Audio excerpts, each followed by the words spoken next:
Today we are installing package number 2, the new bees in the yard. I add a couple of new colonies because we definitely have losses through the winter, and this was a particularly bad winter for me, probably the worst one I've had so far.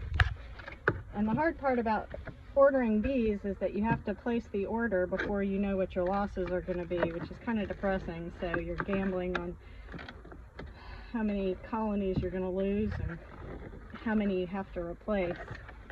We got this new system this year with these little furring strips they added. A little extra challenge.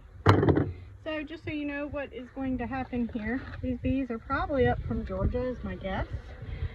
And so they've been clustered in here around a central can of sugar syrup.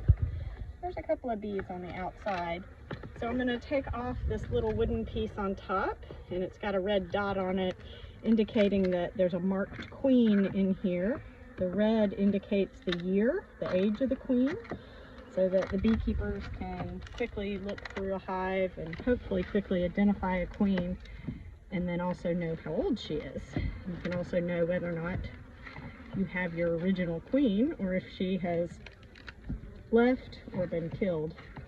Took a little more effort than I expected, but we got that off. So now you can see the top of the can of sugar syrup, and this black strap is what's holding the queen cage inside. And so we're going to take this over to the hive and get ready to empty them out. And I'll show you, I do this a little differently than some folks.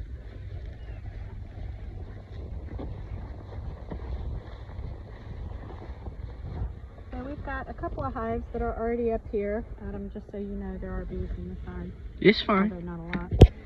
Anyway, so what's going to happen here is I'm going to pry this can up, and it's sometimes hard to do, especially with gloves on.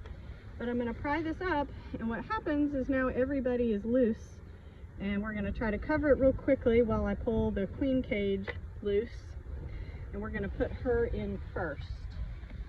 So let's see how easily this one comes out.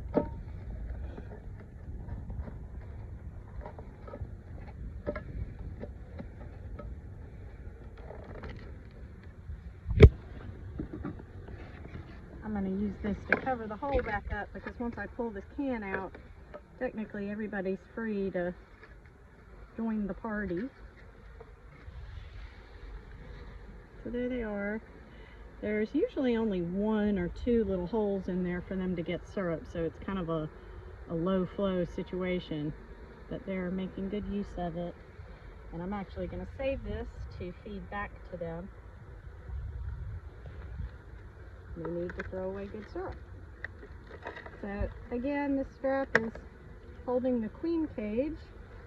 She is going to have a couple of attendants in there with her, but a whole lot of friends on the outside who are glad to have found Mama.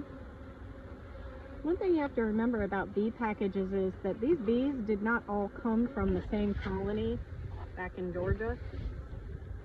So basically they get shaken out of a number of different hives. So in other words, you got a blended family. You got a bunch of people who don't know each other here. This is not their mama, but a mama is better than no mama. And so there's a little cork you can see up here that is blocking the exit for the queen to come out of, if we can get everybody to move. There we go. I'm going to leave that in there because, like I said, these bees don't actually all know each other. And if you pull that out too soon and they decide that they don't recognize this queen, they could kill her, and then that cost me 30 bucks and a little bit of extra time of them getting settled. Now, when people install a package, you watch videos on YouTube and stuff, you'll see a lot of people bang the package around to shake the bees out and try to knock everybody loose and get them in there all in one dump. I don't like that. I think that seems kind of rude. These bees had a long and kind of rough trip, especially as cold as it was last night. So I'm going to show you what I do to make it a little bit of a gentler trip. So I'm going to take this off, and now open season for everybody. Shake a few of them off. Now we'll get the bulk of them in.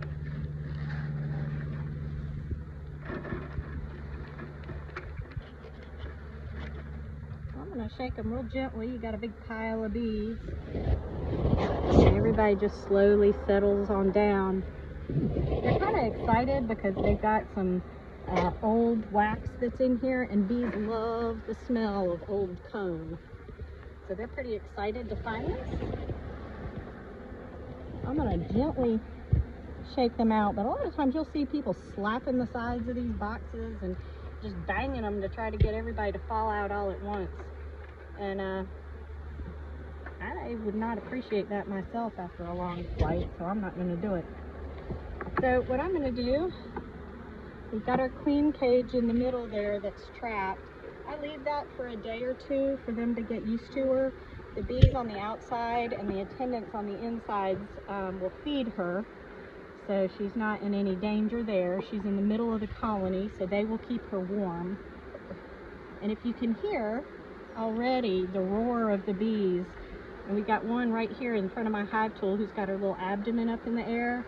She's fanning her wings, and she's spreading a scent that tells all the bees who are lost and flying around confused that this is home. This is where we're living now.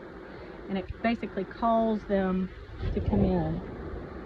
So what I'm going to do with this package... You're crushing some.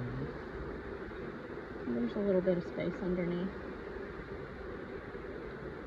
There's a lot more bees in this package than there was in the last one. But what I'm going to do is I'm going to leave this in the hive. Now if I left this in for a long time, they would start arts and crafts time and start building some really funky comb around it. But I will do that in a day or so to remove that. And because the package is open on the front, the bees can just kind of walk out at their leisure instead of me beating them upside the head to get them in. A can of syrup back in, so they have a little something to eat. And then I'm going to do one better and add another feeder. So this is why you leave weeds in the bee yard, because sometimes you need sticks. And that's what they're for. I got another little bee right at the edge of my finger with her abdomen up in the air. She's fanning, saying, "This is home." Alright, let me grab my feeder. This is my very official bee feeder. It looks kind of grungy, like it's filthy dirty, but that's actually propolis on the outside. The bees put that there. And it's super sticky. They like the smell of it, and it's hard to get off, so I'm not going to make great effort to do that. If you recognize this container, it is what the different mixed nut packages at Target come in, all their trail mix, and it's the perfect size that fits under the lid of a medium hive body. And so I drilled some tiny little holes in the top. And we're just going to turn it over on top of a couple of little sticks, and they will have another buffet built in. So I like these because they hold about a quart and a half of syrup. So now they've got that in there. Adam, if you want to turn around and pan to see, the blueberries are just about finished blooming, but I noticed that the blackberries are just starting, so we've got a good nectar flow on here in central North Carolina.